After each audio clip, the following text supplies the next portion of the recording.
શ્રીમતે વીરનાથાય સનાતાય ભૂતશ્રિયા મહાનંદ સરોરાજ મરાલાયારતે નમ મરાલાયારતે નમ.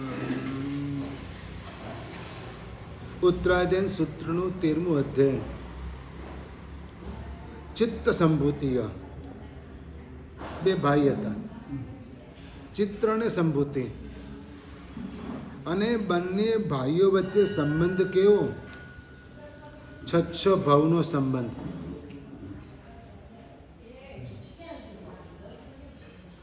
દરેકે દરેક ભાવની અંદર એવા સ્નેહથી રહ્યા હતા. એટલે એક ભાવના તંતુ બીજા ભાવમાં જોડાયેલા રહે અને છ ભાવ સુધી સંબંધ એમનો જોડાયેલો રહ્યો. પણ છઠ્ઠા ભાવમાં એ સંબંધ તૂટ્યો. કારણ બંને વચ્ચે કોઈ ઝઘડો નહોતો થતો. મોટાભાગની આપણી કથાઓમાં એવી વાત આવે છે. દાખલા તરીકે સમરિત્ય મહાકથામાં પણ એવી વાત આવે છે કે ક્લેશ થયો અને છ ભાવ સુધી વૈરની પરંપરા 9 ભાવ સુધી રહી. પાર્શનાથ પ્રભુને કમઠ 10 ભાવ સુધી પરંપરા વૈરની રહી. શ્રેયાંશ કુમાર અને આદિનાથ દાદાનો સંબંધ ઘણો રહ્યો 9 ભાવ સુધી. નેમિનાથ ભગવાનને રાજુમતીનો સંબંધ રહ્યો ભાવ સુધી. એમ બંને પ્રકારે સંબંધો ટકે છે. વૈરની પરંપરાના કારણે પણ સંબંધો ટકે છે અને સ્નેહને કારણે પણ સંબંધો ટકે છે. ચિત્રને સંભૂતિ બંને ભાઈઓએ દીક્ષા લીધી છે. અને એવું કે પૂર્વ જીવનમાં પણ સંયમના સંસ્કારો હતા ને એ સંસ્કારો અહીંયા પણ આ જન્મમાં પણ ઉદયમાં આવેલા હતા. દીક્ષા બંને લીધી. બંને ઉત્કૃષ્ટ તપની આરાધના કરી. પણ જિંદગીમાં માણસ સારું ગમે તેટલું કરે એ ધ્યાનમાં ઓછું લેવાય. પણ એક ભૂલ કરે ને તો કર્મ સત્તા પણ ન છોડે. દુનિયા તો ન છોડે એમ નહીં, કર્મ સત્તાય ન છોડે. અને તપશ્ચર્યા કરવાની તો બીજા ટાઈમમાં કરવાનું શું? ઉપવાસ કરવાના તો બીજા ટાઈમમાં કરવાનું શું? તમે લોકો તો હા કાલે છઠ કરવાના, પણ ક્રિયા શું કરવાની હજુ સુધી કોઈને ખબર નથી. પરંતુ આ તો ત્યાગી તપસ્વી સંયમી સાધુ ભગવંત છે. એટલે તપ કરે લાંબા સમય માટે, કૌશકમાં ઊભા રહી જાય, જંગલમાં જાય, કૌશકમાં ઊભા રહી જાય, આત્મા ધ્યાનમાં લીન બની જાય અને આ રીતે કર્મનો ક્ષય કરે. સંભૂતિ મુનિ પણ આ રીતે કૌશકમાં લીન બની ગયા હતા જંગલમાં. અને ત્યાં કોક ચક્રવર્તી પોતાના પરિવાર સાથે નીકળ્યો હતો એ બાજુથી. કૌશકમાં ઉભેલા મુનિ ભગવંતને જોયા. ચક્રવર્તીની પટરાણીને થયું કે લાવ વંદન તો કરીએ. બધા વંદન કરવાને માટે ગયા. કાફલો બહુ મોટો. ચક્રવર્તીની પટરાણીએ વંદન કર્યા, પણ ધ્યાન ન રહ્યું, ઉપયોગ ન રહ્યો, અને વાળની લટ મુનિ ભગવંતના પગે સ્પર્શી ગઈ. મુનિ ભગવંતનું ચિત્ત ચલાયમાન થયું. મુનિ ભગવંતનું ચિત્ત ચલાયમાન થયું. અશુભ નિમિત્તોથી દૂર રહેવું જોઈએ. ત્યાગમય જીવન, સંયમ જીવન એને સફળ બનાવવાને માટેના અનેક ઉપાયોમાં એક ઉપાય છે અશુભ નિમિત્તોથી દૂર રહો. અને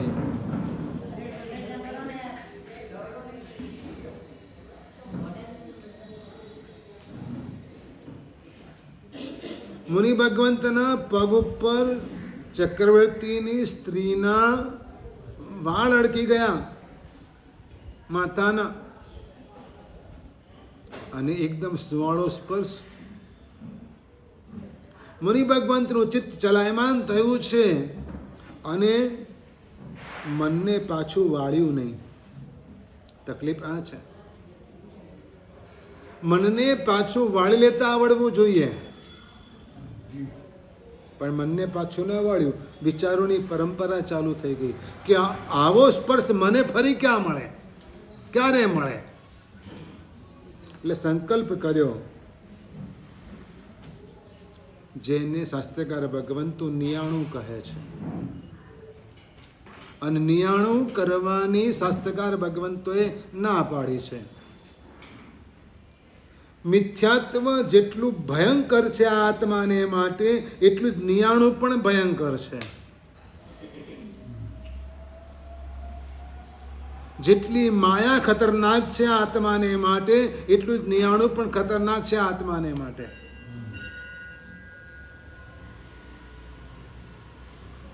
માયાને કારણે પણ પ્રાપ્ત થયેલું આત્મા હારી જાય છે, મિથ્યાત્વને કારણે પણ પ્રાપ્ત થયેલું આત્મા ગુમાવી બેસે છે.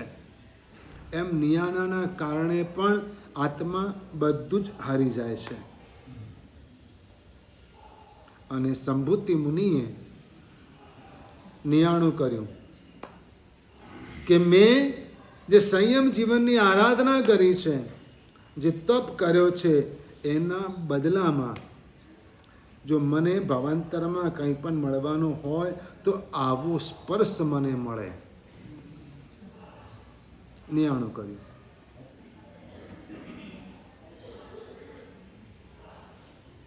અને આવો આત્મા વાર્યો વરે પણ નહીં. એને સમજાવવામાં આવે, એને ઉપદેશ આપવામાં આવે કે ભાઈ હવે તું એનું મિચ્છામિદુક્કડમ નહીં દે. ભલે મનમાં વિચાર આવી ગયો, પણ હવે મિચ્છામિદુક્કડમ નહીં દે કે નહીં એવું કાંઈ મારે નથી જોઈતું, તો એ પણ એ માનવા તૈયાર ન થાય. અને સંભૂતિ મુનિ પણ તૈયાર ન થાય. પરિણામ એ આવ્યું કે એક ભાઈ ચિત્રમુનિ તો સદગતિમાં ગયા, અને પરંપરાએ તો એ મોક્ષે પહોંચ્યા. પણ આ બાજુ આ સંભૂતિ મુનિ તો નિયાણું કરેલું હતું એટલે ચક્રવર્તી થયા. પેલી સ્ત્રી જેના માથાના વાળની લટ સ્પર્શી હતી એ ચક્રવર્તીની પત્ની હતી. અને એના વાળ અને એનો સ્પર્શ એકદમ સુકોમળ, અને સંકલ્પ કરેલો હતો ને નિયાણું કરેલું હતું. ના પાડી છે બારી જે વિનિયાણ બંધણ વિરાય તો સમયે, એ પરમાત્મા આપના શાસનમાં નિયાણું કરવાનો પ્રતિબંધ છે, ના પાડી છે, આપની આજ્ઞા નથી. અને છતાં પણ આ મુનિ ભગવંતે નિયાણું કર્યું છે. એના બદલામાં ચક્રવર્તી પણું મળ્યું, અને ચક્રવર્તીની સ્ત્રી રત્ન પ્રાપ્ત થઈ, શ્રી રત્ન પ્રાપ્ત થઈ. અને જ્યારે સહજ મળેલું હોય ને એ છોડી શકાય છે. કોકે ગિફ્ટ આપી હોય તો બીજાને આપી શકાય છે, પણ પોતે વેચાતું લાવ્યા હોય તો જલ્દી આપી શકાતું નથી. સમજી ગયા કે નહીં? કોકે તમને ગિફ્ટ આપી હોય, 2-4 બોક્સ ભેગા થાય તો એક બોક્સ આપી દઈએ, એ આપી શકાય છે, તો કામવાળીને પણ આપી દે. હા, પણ પોતે ખરીદી કરીને લાવેલા હોય તો સગા ભાઈ બહેનને આપતા પણ જીવ ના ચાલે. હવે ચક્રવર્તી પણ સહજ પુણ્યથી પ્રાપ્ત નહોતું થયું. માગીને મેળવ્યું હતું, અને માગીને મેળવેલી વસ્તુ જલ્દી છૂટે નહીં, ક્યારેય ના છૂટે, જલ્દી નહીં, ક્યારેય ના છૂટે. એમાં આસક્ત થાય. શું થાય? એમાં આસક્ત થાય, અને આસક્તિ એને છોડવા ન દે. અને ખબર છે તમને બધાને કે બ્રહ્મદત્ત ચક્રવર્તી અંતે 7મી નરકે ગયા. ક્યાં ગયા? 7મી નરકે ગયા. 99 કરીને મેળવેલી વસ્તુ ક્યારે પણ સદગતિ ન અપાવે, એ દુર્ગતિમાં જ લઈ જાય. એટલે આ ચિત્ત સંભૂતિ નામના અધ્યયન દ્વારા વાત એ સમજવાની છે કે પહેલી વાત તો કે જેને ધર્મ સાધના કરવી છે, આત્મ સાધના કરવી છે, એ આત્માએ અશુભ નિમિત્તોથી દૂર રહેવું. બીજી વસ્તુ કે ક્યારે પણ નિયાણું ન કરવું. અને ત્રીજું કે એણે આ બધું જે થયું ને એટલે બોધ આપણે એ લેવાનો રહે કે નિયાણું કરનારની ઉપદેશની કોઈ અસર પણ થતી નથી. પછી ગમે તેટલો સમજાવવામાં આવે ને તો એ સમજે નહીં. અને નિયાણથી પ્રાપ્ત વસ્તુ ક્યારે પણ સુખ પાછળથી તો ન જ આપે, આખરે દુઃખ જ આપે. એટલે નિયાણું કરવું નહીં. કથા એમ કહે છે તમે ગમે તેટલું ચારિત્ર પાળો, તપ કરો, પરંતુ આવું નિયાણું કરવું નહીં. ઉત્કૃષ્ટ તપ કરો તો પણ નિયાણું કરવું નહીં. ગમે તેટલી ધર્મ આરાધના કરો તો ધર્મના બદલામાં મને આમ જ મળજો એમ ન કહેવું. કારણ કે ધર્મનું ફળ તો અનેક ગણું હોય છે, અનંતું હોય છે. પણ એના બદલામાં તમે પર્ટિક્યુલર વસ્તુ માગી લો તો એવું થાય કે મર્સિડીઝ વેચીને સાયકલ ખરીદવા જેવું થાય. સમજી ગયા? કેમ કે તમને ધર્મના બદલામાં આટલું મોટું ફળ મળવાનું હતું, પણ એના બદલે તમે શું માગી લીધું? મોક્ષની પ્રાપ્તિ થવાની પણ સંભાવના હતી, એવું તમારું તપ હતું, એવી તમારી આરાધના હતી, પણ એના બદલે તમે શું માગ્યું? ચક્રવર્તીનું સુખ માગ્યું. તો પછી રખડો. એટલે નિયાણું ક્યારે પણ કોઈ આત્માએ કરવું નહીં. 14મું અધ્યયન છે ઈસુકાર્ય. ઈસુકાર નામના રાજા હતા, અને કમલાવતી નામે તેમની રાણી, ભૃગ નામના પુરોહિત, તેમના યશા નામની પત્ની અને તેમના 2 દીકરા, ટોટલ 6 જણા. અને 6 આત્માઓ વૈરાગી, બધાએ દીક્ષા લીધેલી. અને તેઓ ધર્મચર્ચા વધારે કરતા. તમારા ઘરમાં અર્થ ચર્ચા અને કામ ચર્ચા વધારે થાય. કઈ ચર્ચા થાય? અર્થ ચર્ચા અને કામ ચર્ચા.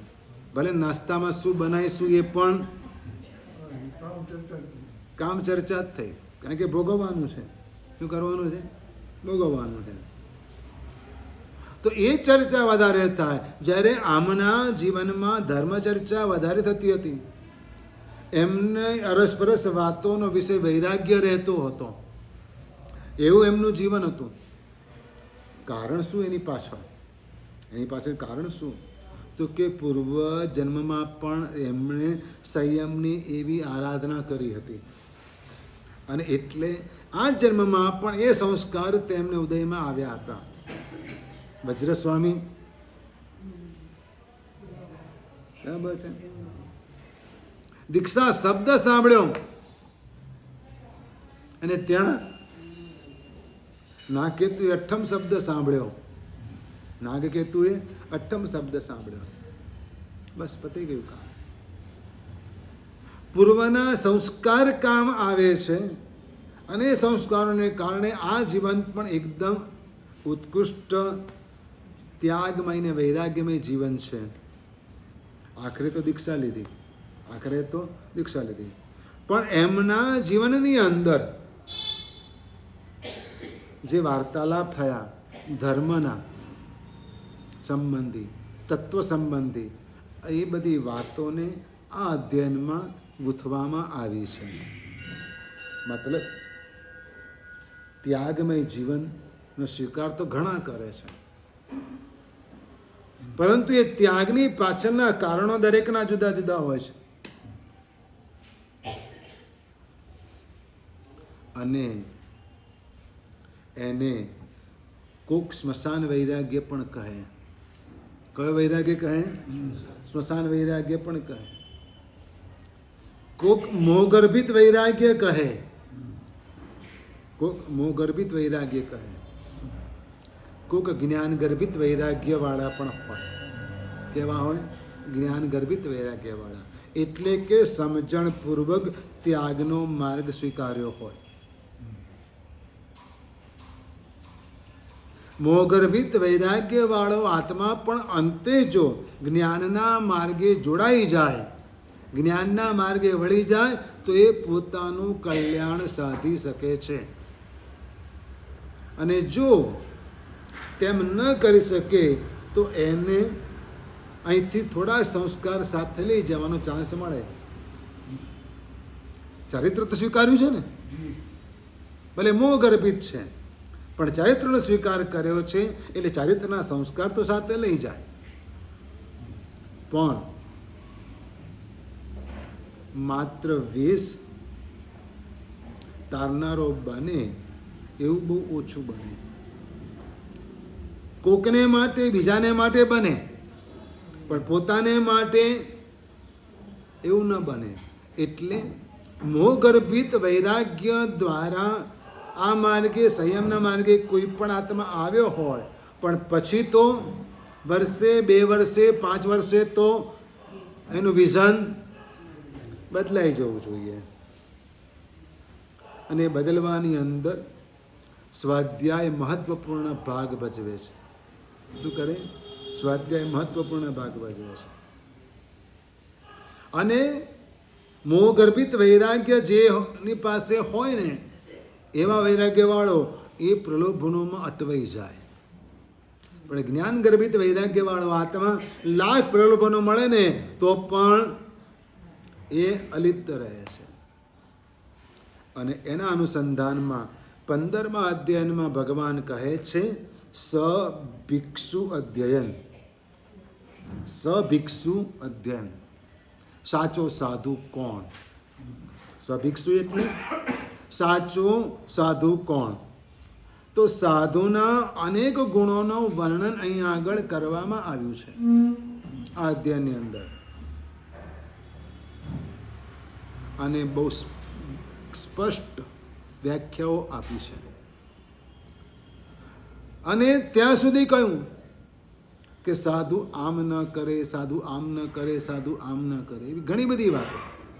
ઘણો ઉપદેશ પરમાત્માએ પોતાના જીવનના છેલ્લા સમયે આપ્યો છે. ઘણી વાતો પોતાના જીવન દરમિયાન કરી જ હોય, દરેક શિષ્યોને કરી હોય, અંગત રીતે પણ કરી હોય, પરંતુ આજે તો એક સાથે બધાને કહી દેવું છે. આજે તો એક સાથે બધાને કહી દેવું છે કે સાધુના જીવનમાં કેવા કેવા ગુણો હોય, એને ગુણોનો વિકાસ કરવા માટે જ પ્રયત્ન કરવાનો હોય. કસાયોને ખાળવાના હોય, કસાયોને ખાળવાના હોય, કસાયોને ખતમ કરવાના હોય, કસાયોને નષ્ટ કરવા માટે પ્રયત્ન કરવાનો હોય. એટલે બીજી બધી પ્રવૃત્તિઓથી પર રહે, બીજી બધી પ્રવૃત્તિઓથી પર રહે.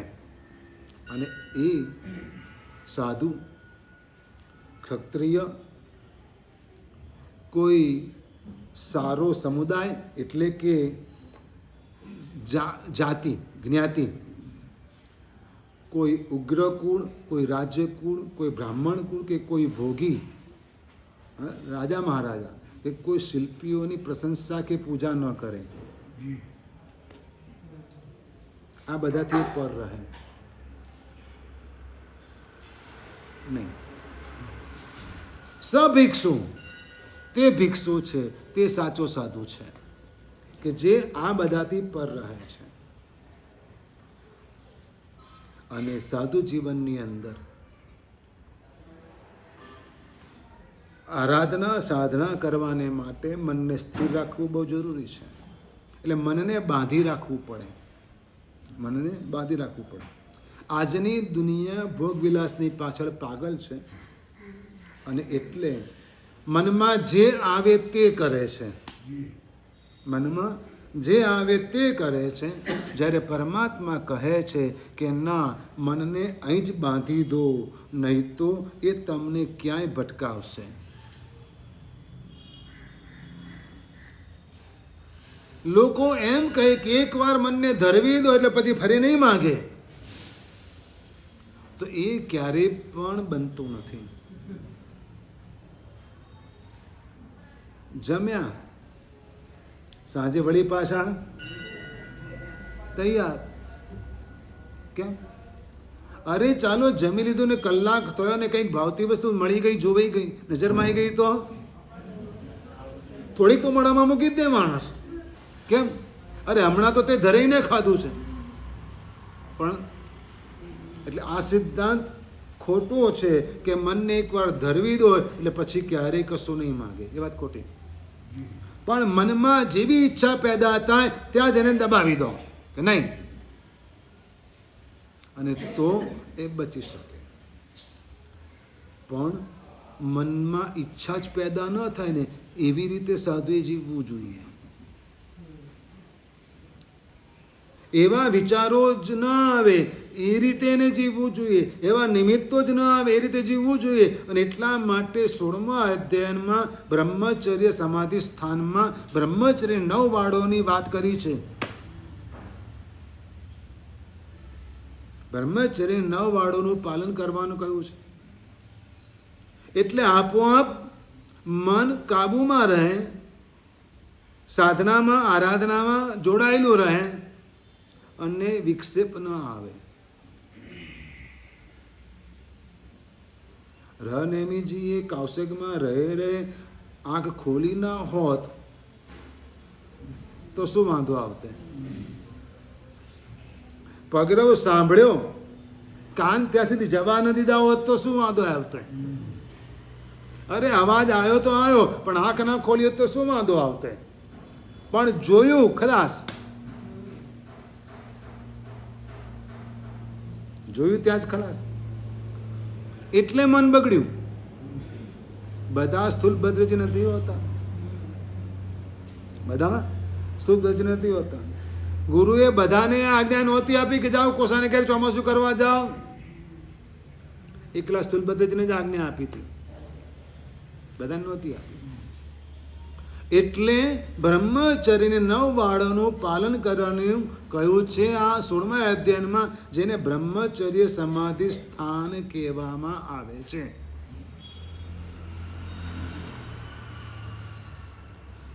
અને 17મું અધ્યયન પાપ શ્રમણીય. ભગવાન ક્યારેક થોડા કડક થઈને પણ કહે ને, કહેવું જોઈએ. ગુરુ કે ગુસ્સો ના હોય, એમાં શબ્દમાં કડકાઈ હોય, શું હોય? પણ એની પાછળ મનમાં ગુસ્સો ન હોય, શબ્દ થોડા કાકરા હોય. અને તમને ખબર છે આચાર્ય પદના વિવરણની અંદર આ વાત આવે છે કે આચાર્ય ભગવંતો, સાધુ ભગવંતોને શિષ્યોને કઈ રીતે પોતાના અંકુશમાં રાખે. ભૂલ તો થાય, બધાને થાય. નાના બાલમુનિઓ હોય તો એ ચાલવાને બદલે દોડે ખરા, ના દોડે? હકીકતમાં દોડવાનું નથી, ન દોડવું જોઈએ, કારણ કે જૈણા ન પડાય, જૈણા ન પડાય ને, એટલે દોડવાનું નથી. પણ છતાંય દોડે તો તે વખતે ગુરુ ભગવંત બાલમુનિને શું કહે? સમજાવે કે એને લડે, એને લાફો મારે ના, સમજાવે. તો ચોયણા પડી ચોયણા, કયા શબ્દો છે આપણે ત્યાં? ચોયણા પડી ચોયણા. આવા શબ્દો વાપર્યા છે. શું કર્યું છે કે થોડા કડક શબ્દમાં પણ કોક વાર કે, એક વાર બે વાર કર્યું છતાંય ના માન, જરા થોડુંક કે, કેમ ખબર નથી પડતી એટલું પણ કે. આ કડક શબ્દો થયા. તો ભગવાને આવી વાત થોડા કડક શબ્દમાં કહી છે કે જો તમે આ બધું કરશો ને તો તમે પાપ શ્રમણ કહેવાશો. કેવા કહેવાશો? પાપ શ્રમણ કહેવાશો. એટલે આ બધી પ્રવૃત્તિ છોડી દો. જે સ્વાધ્યાય ન કરે તે પાપ શ્રમણ, આગમ ગ્રંથોનો અભ્યાસ ન કરે તે પાપ શ્રમણ, ખાઈ પીને મજા કરે તે પાપ શ્રમણ. કર્માધીન જીવો છે, દરેક પ્રકારના જીવો હોય, પણ ભગવાને કહ્યું કે પછી તો માણસે સમજવું જોઈએ. એટલે આ બધું જેના જીવનમાં હોય એને છોડવું જોઈએ. એટલે ભગવાને જરા થોડીક આ વાત પણ કરી કે આને પાપ શ્રમણ કહેવાય, એટલે બચવાનું. 18મા અધ્યાયની અંદર એક રાજાની વાત છે અને નામ છે સંયત. અધ્યાયનું નામ છે સંયત અધ્યાય. રાજા શિકાર કરવા ગયા છે. નામ સંજય, રાજાનું નામ સંજય. શિકાર કરવા ગયા છે અને જંગલમાં એક મુનિ ભગવંતનો ભેટો થઈ ગયો. જંગલમાં એક મુનિ ભગવંતનો ભેટો થઈ ગયો અને મુનિ ભગવંતે રાજાને ઉપદેશ આપ્યો.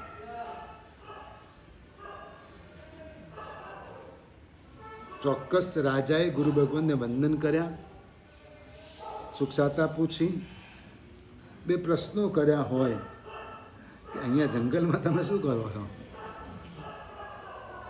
એવું પૂછે કે ના પૂછે? બધું મળી રહે છે અહીંયા આગળ. કારણ કે જાતે ફળ તોડવાના નથી. ફળ જાતે તોડવાના નથી. બધું બરાબર. શા માટે આવું જીવન સ્વીકાર્યું? સવાલ તો થાય ને. ક્યારે પણ કોકને આવો સવાલ તો થાય જ કે શા માટે આવું જીવન સ્વીકાર્યું. સંયમ જીવન સ્વીકારવા પાછળનું કારણ શું એમ પૂછે. અને મુનિ ભગવંતે વાર્તાલાપની અંદર આ બધી વાતો કરી હોય, જવાબ આપ્યા હોય, એમાં પેલા માણસને અસર થઈ જાય સામાન્ય. અને રાજાએ દીક્ષા લઈ લીધી, ભણ્યા, ગીતાર્થ થયા. ભગવાન આ સંજય રાજર્ષિનું દ્રષ્ટાંત આપે છે. સંજય નામના રાજાએ દીક્ષા લીધી ને એનું દ્રષ્ટાંત આપે છે કે તેઓ આ રીતે મુનિ ભગવાન પાસે ભણ્યા, ઘણા ગીતાર્થ થયા અને વિચારવા લાગ્યા. હવે રાજા હતા ને પૂર્વાવસ્થામાં, એટલે પ્રભાવ કેવો હોય, દમામ કેવો હોય, રૂઆબ કેવો હોય. ભલે સાધુ થયા છે, વિનમ્ર હોય, બધું હોય, છતાં પણ દોરદમામ તો હોય જ ને. અને એટલે એમની પાસે બીજા ઘણા બધા લોકો આવતા, જુદા જુદા મત અને પંથવાળા આવતા. હા, કેવા કેવા? તો કોઈ ક્રિયાવાદી આવે, કોઈક અક્રિયાવાદી આવે, કોઈક મિથ્યાત્વી આવે, હવે ઘણા, કોઈક એકાંતવાદી પણ આવે. ક્રિયાવાદી એટલે આખો દેશ ક્રિયા જ કરતો, પોતપોતાની માન્યતા પ્રમાણે જીવવાવાળા હોય. અને એવા બધા આ મુનિ ભગવંતની પાસે આવતા. ભગવાન કહે છે આ સંજય મુનિએ, હા, આ બધા જે જુદા જુદા મધપંથવાળા એમના પરિચયમાં આવ્યા, એમની પાસે આવ્યા ને, એ બધાને અનેકાંતવાદ, સ્યાદ્વાદ દર્શન સમજાવ્યું. શું સમજાવ્યું? ભગવાનનો ધર્મ સમજાવ્યો, જેને શાસનની વાતો કરી. અને બધાને એ વાત અહીંયામાં જચી ગઈ. એટલે એ લોકોએ પણ દીક્ષા લીધી, તેઓ પણ સંસારના ત્યાગી થયા અને આ વાતો 54 ગાથામાં અહીંયા આગળ કરવામાં આવી છે. એટલે સંયત અધ્યયનનું નામ શું છે? સંયત. કે જ્ઞાન દ્વારા જ આખરે અધ્યાત્મના માર્ગે આગળ વધી શકાય છે.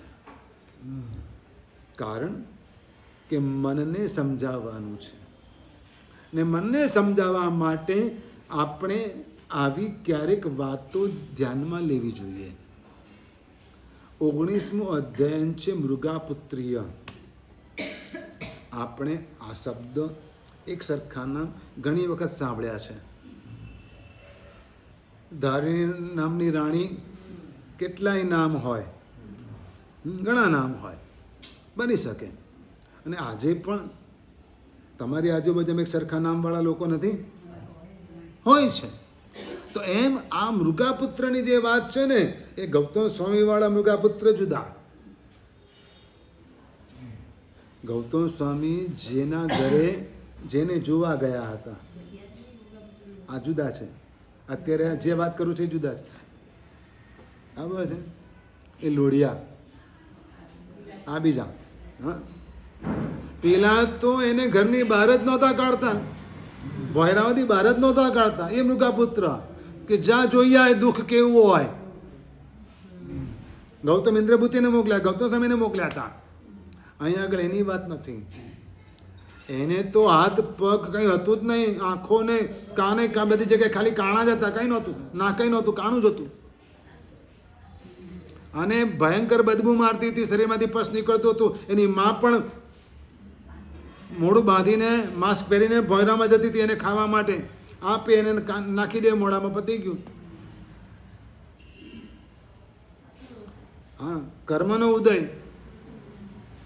અહીંયા આગળ બીજા મૃગાપુત્રની વાત છે. એ તો મહેલની અંદર ગોખમાં બેઠા છે. આ મૃગાપુત્ર ક્યાં બેઠા છે? મહેલની અંદર ગોખમાં બેઠા છે. અને એને એક મુનિ ભગવંતના દર્શન થયા. મુનિ ભગવંતના દર્શન થયા. મુનિ ભગવંતના દર્શન થયા ને એટલે એમને જાતિ સ્મરણ જ્ઞાન થયું. આવતા જન્મમાં થયું રાખજો. તમને આવતા જન્મમાં થાય એવું રાખજો. મતલબ આ જન્મમાં પરમાત્માના દર્શન એ રીતે કરજો, ત્રિગુણ એ રીતે જોજો, જેથી આવતા જન્મમાં ગિફ્ટ મળે ને તો જાતિસ્મરણ જ્ઞાન થાય. સિંહાસનની ગિફ્ટ મળે, ત્રિગડાની ગિફ્ટ મળે, હા, તો જાતિસ્મરણ જ્ઞાન થાય. પરમાત્માને એ રીતે જોજો, પરમાત્માને એ રીતે જોજો, એવી રીતે દર્શન કરજો. પાણાને માટે, ભિક્ષા લેવાને માટે આવ્યા હોય ને તો શેરડીના રસના ઘડા તમારી પાસે પડ્યા હોય તો તમને જાતિસ્મરણ જ્ઞાન થાય કે આ આપવા જેવા છે, આ આપી શકાય. નહીં તો જાતિસ્મરણ જ્ઞાન શ્રેયાંશ કુમારને ન થયું હોત તો શું થાત? તો એ ભગવાનને પારણું કરાવી શકત નહીં. નવકાર ધ્યાનથી સાંભળજો,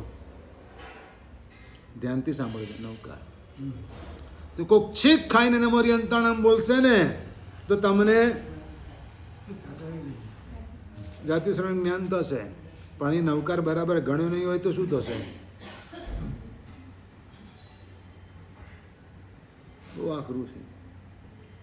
મુનિ ભગવંતના દર્શન થતાની સાથે જાતિસ્મરણ જ્ઞાન થયું. હવે મુનિ ભગવંત ત્યાં ઊભા રહ્યા હતા. જ્યારે આ રાજકુમાર ગોખમાં બેઠા છે, રાજમહેલના ગોખલામાં બેઠા છે, ગવાક્ષમાં બેઠા છે, બારીમાં બેઠા છે, અને મુનિ ભગવંતના દર્શન થયા તો મુનિ ભગવંત રસ્તામાં ઊભા રહ્યા હતા? નહીં. મુનિ ભગવંત તો ચાલતા આગળ વધતા હતા પોતાના માર્ગે, પોતાના જે પણ કાર્યથી નીકળ્યા હોય તે. અને એટલા સમયને માટે દર્શન થઈ ગયા અને જાતિસ્મરણ જ્ઞાન થઈ ગયું. એનાથી શું થયું? જાતિસ્મરણ જ્ઞાન થયું, પૂર્વજન્મ યાદ આવ્યો કે અરે રે, મેં પણ પૂર્વજન્મમાં આ રીતે સાધુ જીવન સ્વીકાર્યું હતું ને મેં સુંદર આરાધના કરી હતી. પૂર્વ જન્મમાં કરેલી આરાધના યાદ આવી ગઈ, સંયમ જીવન યાદ આવી ગયું અને પાછો વૈરાગ્ય પ્રગટ્યો. ફરી પાછો દીક્ષા લેવાનો ભાવ જાગ્યો. એટલે હવે રાજકુમાર છે, મોટો પરિવાર છે, બધા મેનર્સ તો રાજ પરિવારના ઘણા નિયમો હોય, મર્યાદાઓ હોય. દીક્ષા લેવાની ઈચ્છા તો કેવું કરવું શું પડે, ઘરમાં વાત તો કરવી પડે ને. એટલે માતા પિતાને વાત કરી, મારે દીક્ષા લેવી. હજુ કઈ પરણવાની ઉંમર નહોતી, પણ આમ સાવ નાનાય નહોતા, કિશોર અવસ્થા હતી. મારે દીક્ષા લેવી છે, મને રજા આપો. માતા પિતાએ કહ્યું કે તારું શરીર, તારી સુખ મળે કાયા તો જો, અને સાધુ જીવવાના કષ્ટ તો જો, તું નહીં સહન કરી શકે, તારથી દીક્ષા ના લેવાય. હજુ તો બહુ નાનો છે.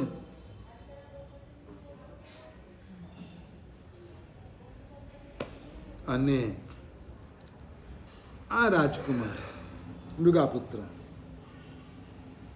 જ્યારે જાતિસ્વરણ જ્ઞાન થયું છે, પૂર્વજન્મનું સંયમ જીવન યાદ આવ્યું છે, તો સમજણ કેટલી વિકસેલી હશે, કેટલી વિકસી ગઈ હશે. એટલે માતા પિતાને એ રીતે સમજાવ્યા, એટલા સમજાવ્યા કે આખરે માતા પિતાએ દીક્ષાની રજા આપી. શું કર્યું? દીક્ષાની રજા આપી અને સંયમ જીવન આરાધી અને તેઓ મોક્ષી ગયા. મતલબ આ અધ્યયન એમ કહે છે કે આ રીતે લગાવથી આરાધના કરવી જોઈએ. જેમ સંસારમાં લગાવ છે,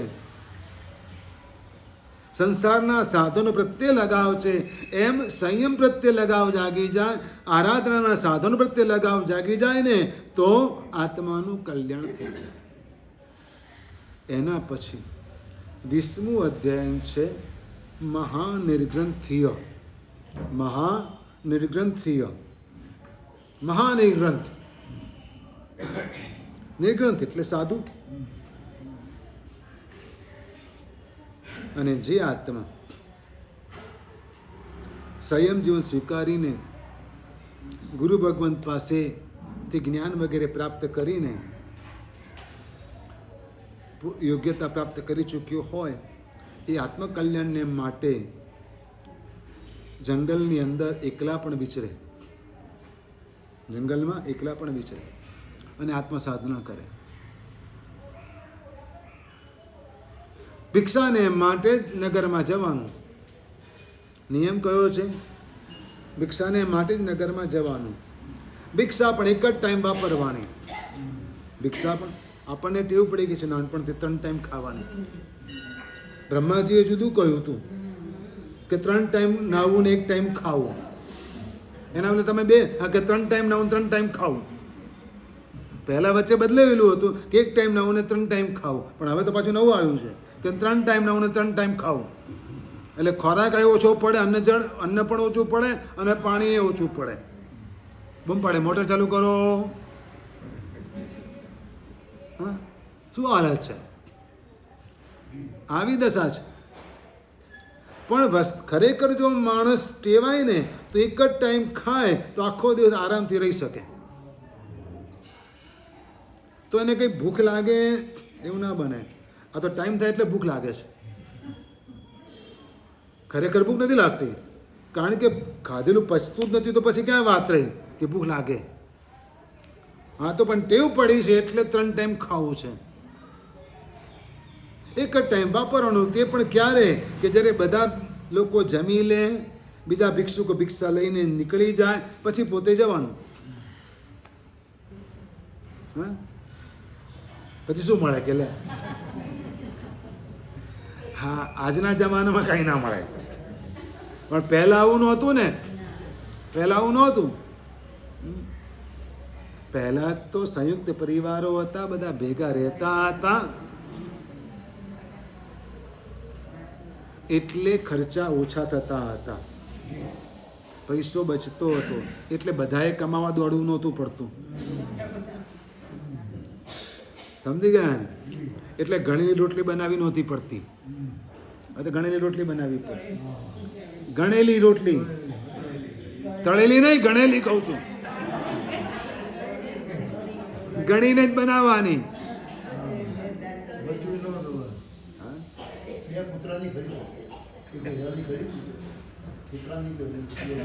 રેવા દો, બધાને ત્યાં ન હોય, બધાને ત્યાં ન હોય એવું. હા, એવું બધાને ત્યાં નથી હોતું.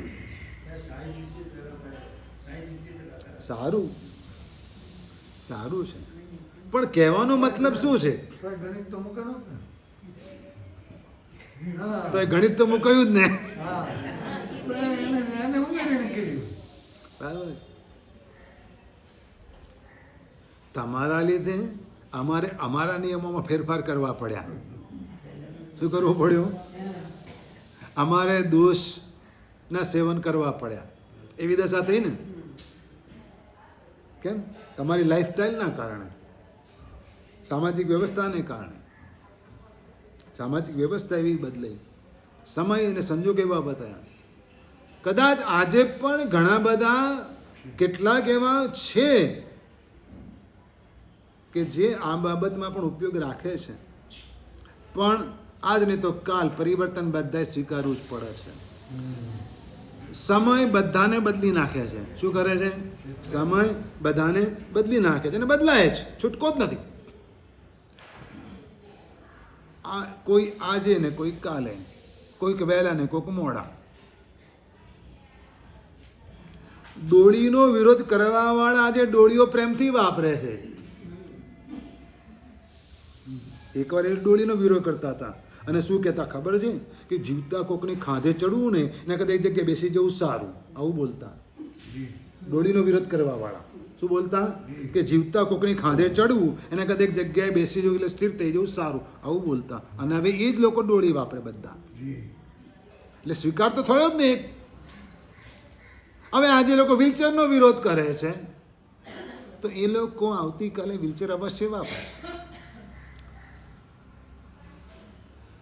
છૂટકો જ નથી. સમય તમને બદલે જ છે, વહેલા કે મોડા.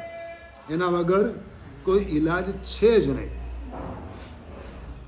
આ મુનિ ભગવંત જંગલમાં વિચરી રહ્યા છે, એકલા છે, ત્યાગી છે, તપસ્વી છે, દિદીપ્યમાન કાયા છે, પ્રભાવશાળી કાયા છે. અને ત્યાં બિંબિસાર એટલે શ્રેણિક રાજા શિકારે નીકળ્યા છે. મુનિ ભગવાનને જોયા. રાજા પણ યુવાન છે, મુનિ પણ એવા યુવાન છે, બંને પ્રભાવશાળી છે. પણ એક રાજા છે અને એક જંગલમાં છે, એક સાધુના વેશમાં છે, એક રાજા તરીકે છે. ઘોડે સવાર થઈને પોતાના સૈનિકો સાથે આવેલો છે. મહારાજ અહીંયા કેમ? તો કે મારું કોઈ નથી એટલે મેં દીક્ષા લીધી. ડાયરેક્ટ ઝટકો લાગે ને,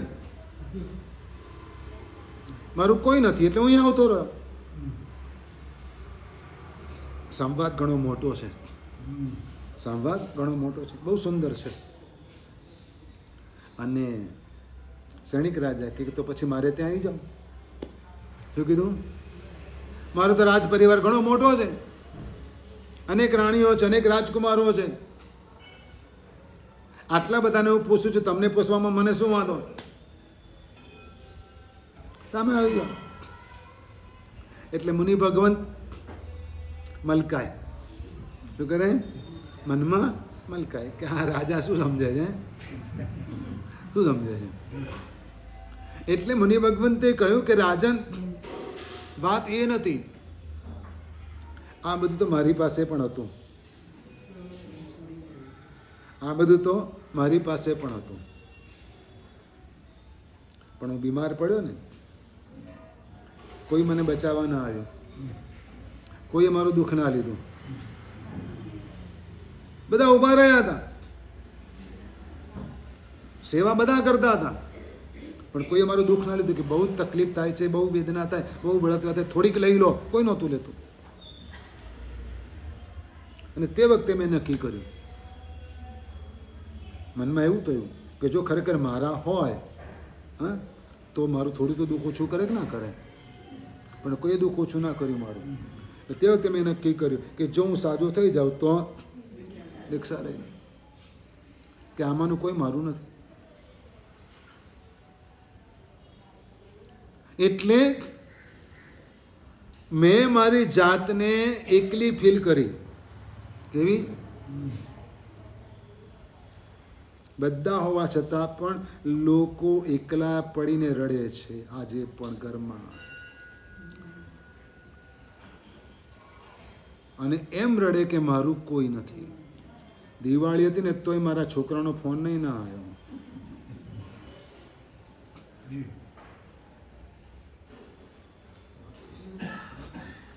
ઘણું બને છે. શું થાય છે? આવું ઘણું બને છે. પણ અહીંયા આખો એંગલ જુદો છે કે જો ખરેખર મારું કોઈ નથી, મારો કોઈ નાથ નથી, મારો કોઈ ધણી નથી, મારો કોઈ માલિક નથી, તો ખરેખર મારો માલિક કોણ, મારો ધણી કોણ, મારો નાથ કોણ? હું શોધવા નીકળ્યો છું. એ શોધવા નીકળ્યો છું, અને એ મારી અંદર જ છે. ક્યાં છે? એ મારી અંદર જ છે. રાજન, તું પોતે અનાથ છે, તારું કોઈ નથી, તો તું ક્યાંથી મારો નાથ થવાનો હતો? અને આ રીતે અનાથી મુનિએ નામ પડી ગયું. અનાથી મુનિ નામ જે પણ હશે તે, પણ નામ શું પડી ગયું? અનાથી મુનિ એવું નામ પડી ગયું. અને એટલે અનાથી મુનિએ આ સંવાદ કર્યો ક્ષણિક રાજાની સાથે. આત્મા અને પરમાત્માની વાતો કરી, આત્મતત્વની વાતો કરી, અને એને કારણે એ બિંબિસાર એટલે કે ક્ષણિક રાજા સમ્યક્ત્વ પામી ગયા. એટલે આવા મહાન ગ્રંથ સાધુ ભગવંતની વાતો અહીંયા 60 ગાથામાં કરવામાં આવી છે આ અધ્યાયની અંદર, કે જેમણે ક્ષણિક રાજા જેવાને સમ્યક્ત્વ પમાડ્યું. ને તો એ પણ શિકાર કરવા નીકળેલો માંસાહારી ક્ષત્રિય કુળમાં હતો. અને પછી કેવો થયો? મહાશ્રાવક થયો. એના જેવું જ કહેવાય. ભલે વ્રતો નહોતા સ્વીકાર્યા, આપણે મને શ્રાવક ના કહીએ, પણ સમ્યકથી તો કેવો? આવતી 24મીમાં તીર્થંકર થશે ને. 21મો અધ્યાય છે સમુદ્ર પાલીય. સમુદ્રપાલ નામનો એક રાજકુમાર હતો, અને એણે એક ગુનેગારને જોયો, જે ગુનેગારને ફાંસીના માચડે લઈ જવાતો હતો.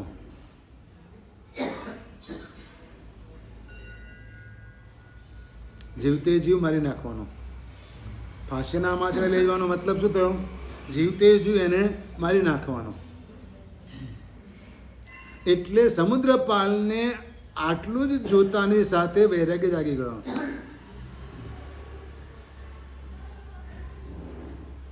અને દીક્ષા લઈ લીધી. આવું કેટલું જોયું? રોજ કેટલાકને જીવતા ભડથું થતા જોયા, બસમાંથી બહાર નીકળી જ ના શકે. આખી બસ ભડકે બળે અને કોઈ પણ એમાંથી બહાર નીકળી ન શકે. મતલબ જેનામાં હિંમતથી કૂદી ગયા એ બચ્યા, બાકીનાને બહાર કાઢવા માટે લોકો ભેગા થયા છે ને, તોય પતરા એટલા ગરમ કે એમાંથી કાઢી ના શકાય, પતરા ચીરી ન શકાય.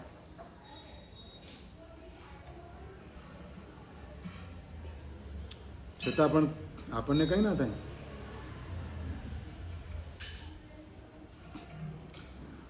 હોસ્પિટલના જનરલ વોર્ડમાં જવાનું એકવાર, સ્પેશિયલ રૂમમાં અને સેમી સ્પેશિયલમાં તો ઘણી વખત ગયા, પણ એક આંટો મારવા જવાનું, કોકની પણ ખબર કાઢવા જાવ ને તો જનરલ વોર્ડમાં પણ એક આંટો મારવા જવાનું.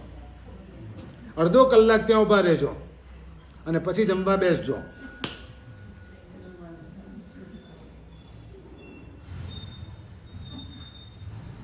પછી સુવાનો પ્રયત્ન કરજો. હા, રાત્રે સૂતા પહેલા એક હોસ્પિટલ આંટો મારી આવવાનો, એમ કરવાનું. રાત્રે સૂતા પહેલા હોસ્પિટલના જનરલ વોર્ડમાં આંટો મારી આવવાનો અડધો કલાક. તો ભગવાનની બધી વાતો યાદ આવી જાય. શું થાય? બધું યાદ આવી જાય. એટલે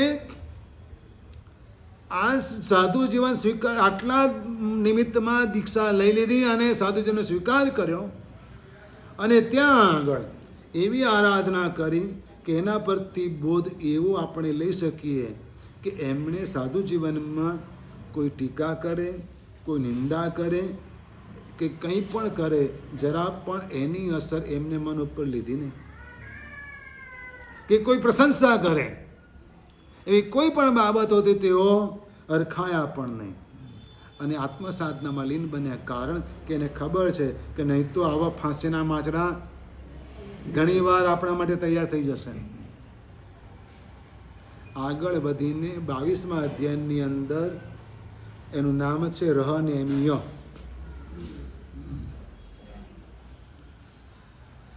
રાજીમતીજી એવો ઠપકો આપ્યો રહનેમી મુનિને કે એની શાન ઠેકાણે આવી ગઈ.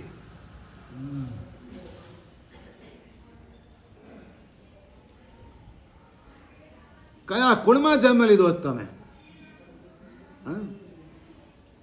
તમે ભલે રાજકુમાર જેવા હો, ભલે ઇન્દ્ર જેવા દેખાતા હો, પણ હું મનથી પણ ઈચ્છતી નથી.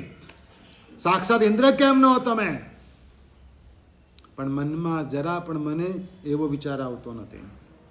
ધિક્કાર છે તમને. હા, થૂકેલું ચાટવા તૈયાર થયા છો.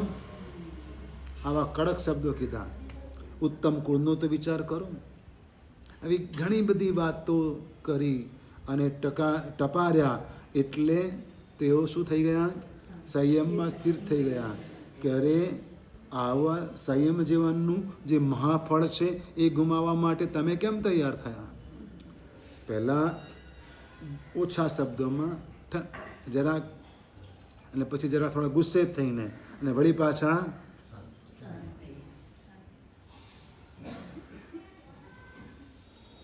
આટલું જ વાંચવામાં આવે સ્વાધ્યાય કરતા કરતા તો પણ ઘણાને ઠેકાણે આવી જાય.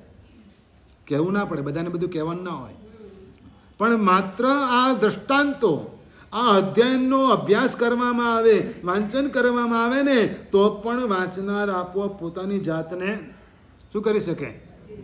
સ્થિર કરી શકે. આવી આ ભગવાનની વાણી છે. આ ભગવાને સમોષણમાં કહ્યું છે બધાની સામે. આ દ્રષ્ટાંતો આપ્યા છે, આ અધ્યયન કયા છે. અને 23મું અધ્યયન છે કેસી ગૌતમીય. બહુ સુંદર છે, મને બહુ જ ગમે. ગૌતમ સ્વામીજી બિરાજમાન છે પોતાના પરિવારની સાથે અને બધા સાધુઓ વ્હાઈટ એન્ડ વ્હાઈટ. સીધી વાત છે, કેમ ડ્રેસ તો અમારો એક જ છે ને, વ્હાઈટ એન્ડ વ્હાઈટ. પણ એ જ નગરની અંદર બીજા પણ સાધુઓ છે. તેઓ પણ પોતાને શ્રમણ કેવડાવે છે, તેઓ પણ પોતાને મુનિ કેવડાવે છે, તેઓ પણ પોતાના હિંસક કેવડાવે છે, તેઓ પણ વૃદ્ધાર્થી કેવડાવે છે. લોકોમાં કન્ફ્યુઝન, સાધુ કોણ?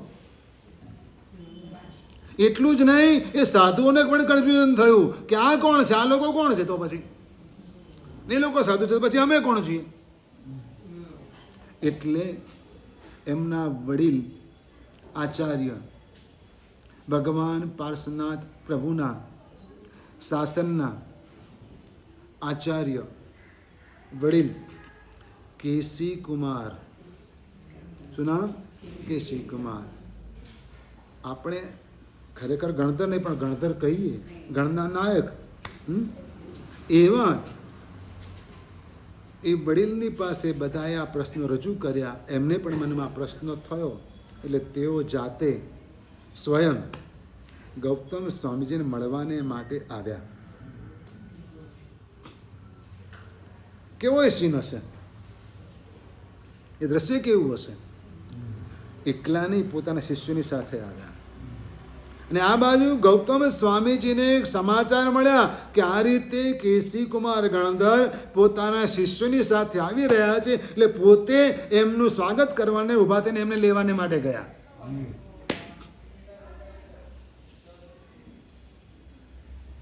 આવનારને માન સન્માન આપવું જોઈએ, ઉચિત વ્યવહાર કરવો જોઈએ. બેઠા,